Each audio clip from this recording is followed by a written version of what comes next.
En el año 1432, Vlad nacería en Transilvania con el nombre de Vlad III Drácula, que significa en Valaquia como hijo del dragón. En el año 1442, Murad II inicia una segunda expansión por Europa. Ante esto, el Papa Eugenio IV llama a una cruzada para detenerlo.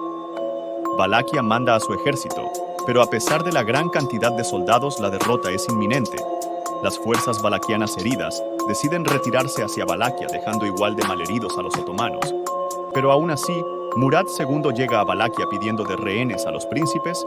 El padre de Vlad entregó a Vlad y a su hermano a los otomanos para asegurar su propia supervivencia política y mantener una relación funcional con el poderoso imperio otomano en ese momento. Aquí Vlad sería tratado como un juguete del sultán, creciendo con un odio inhumano contra los otomanos. Obligado a ver incontables veces y aprender la ejecución sumeria preferida del sultán, el empalamiento. Tras una revuelta fallida del padre de Vlad, es brutalmente humillado y obligado a pagar tributos anuales al Imperio Otomano, despertando en Vlad el repudio hacia este traidor. Después de 6 años de esclavitud, Vlad III logra escapar en caballo, dejando a su hermano que se había enamorado de la cultura otomana, quedándose para estudiarla. Vlad llega a Valaquia, enterándose que su padre fue linchado a golpes por un grupo de nobles en medio de la ciudad, debido al mal gobierno colocando al hermano mayor de Vlad. El gobernador de Transilvania se revela teniendo una batalla contra el hermano de Vlad, siendo este último capturado, arrojado a una celda oscura, hasta casi matarlo de hambre para sentenciarlo a ser enterrado vivo. Vlad exige su derecho al trono. Los nobles permitieron esto como una estrategia para terminar con el único que podría reclamar el trono.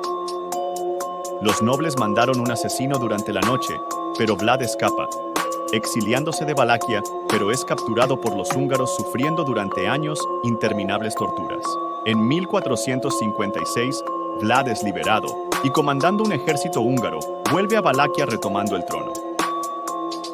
Vlad III convoca un festín para todos los nobles y sus familias, donde en medio de la comida, sus soldados entran al cuarto y empalan a los nobles más ancianos y sus familias son aprisionadas y utilizadas como esclavos para construir una torre hasta la muerte.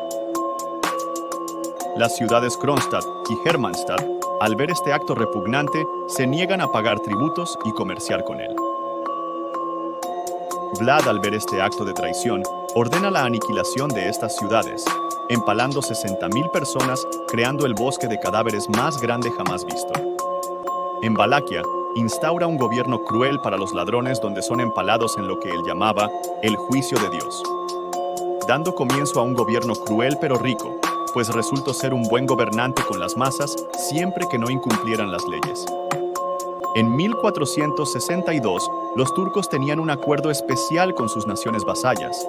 Estas, además de darles tributos, debían darles a los príncipes, exceptuando al siguiente en la línea de sucesión y algunos soldados, para que sirvan en el ejército del sultán. Vlad se niega y toma a los supuestos sacrificios de Valaquia y liderando a aquellos que fueron entregados de otros reinos, en una venganza contra sus esclavizadores. Así se hizo con un ejército de 10.000 soldados.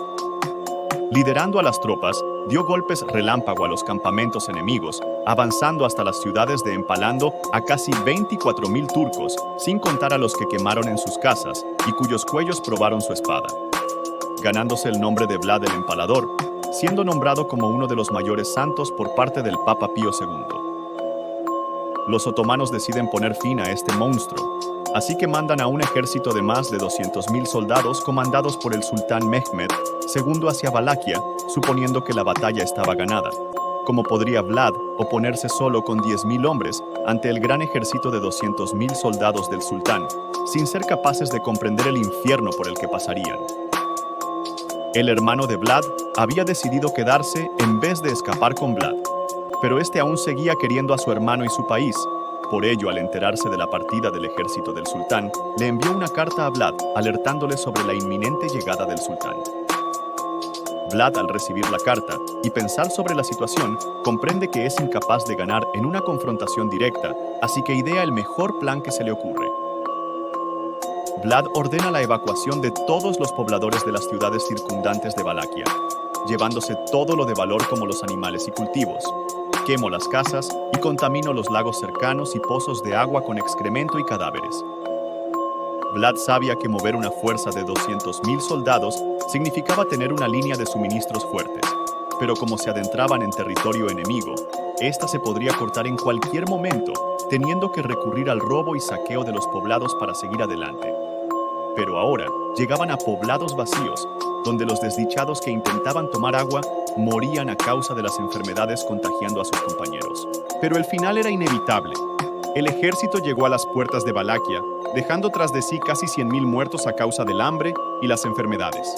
Pero aún así, el sultán sabía que con solo 100.000 hombres sería suficiente para tomar Valaquia. Mehmed II pensó que había pasado lo más difícil, que ya había pasado por el infierno, sin imaginar que era solo la entrada. Al llegar el olor a pútrido, le dio náuseas sin comprender el origen.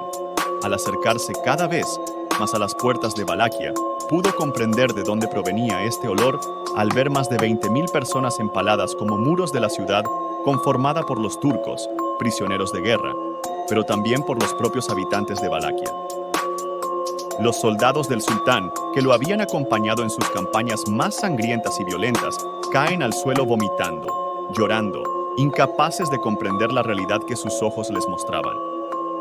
El sultán, controlando su voz, ordenó la retirada, pues no importaba cuántas fuerzas trajera. Ningún ser humano era capaz de pasar a través de semejante atrocidad. A este punto, Vlad, al ver cómo 100.000 soldados se retiraban, se sintió invencible, pero no comprendía que la misma mano que lo ayudó ahora volvería para golpearlo. Vlad tenía un reino próspero, pero reinado bajo el terror, por lo que sus ciudadanos y soldados lo despreciaban por sus atrocidades, por lo que cuando los otomanos devuelven a su hermano a Valaquia, rápidamente asume al trono encarcelando a Vlad. En 1473, un noble ayuda a Vlad a escapar y recupera el trono asesinando a su hermano. A pesar de que su hermano era más humano, que Vlad no había sido un buen gobernante, por lo que a Vlad no le costó mucho volver a reclamar el trono. Pero al llegar, vio que la próspera Valaquia que había dejado se había convertido en una tierra llena de violencia y mendigos. Para solucionar esto, Vlad invitó a todos los mendigos a una gran fiesta en su castillo, donde al tenerlos reunidos, ordenó a sus soldados que les cortaran la cabeza. Y para acabar con los criminales, solo volvió a instaurar el mismo castigo anterior, generando que a los pocos meses ya no hubiera ni mendigos ni ladrones, solo trabajadores que debían pagar diezmos. Vlad volvió a las batallas contra los otomanos, muriendo cuando miles de turcos lo emboscaron. Capturaron y asesinaron a Vlad, cortándole la cabeza, siendo esta llevada al sultán y mostrada en la entrada de la ciudad. Claramente Vlad fue uno de los mayores carniceros de la historia, pero aún así, él solo fue un reflejo de toda la matanza, toda la muerte que presenció durante su niñez. Te invito a suscribirte y comentar qué te ha parecido la historia. Desde ya, muchas gracias por escuchar y hasta la próxima.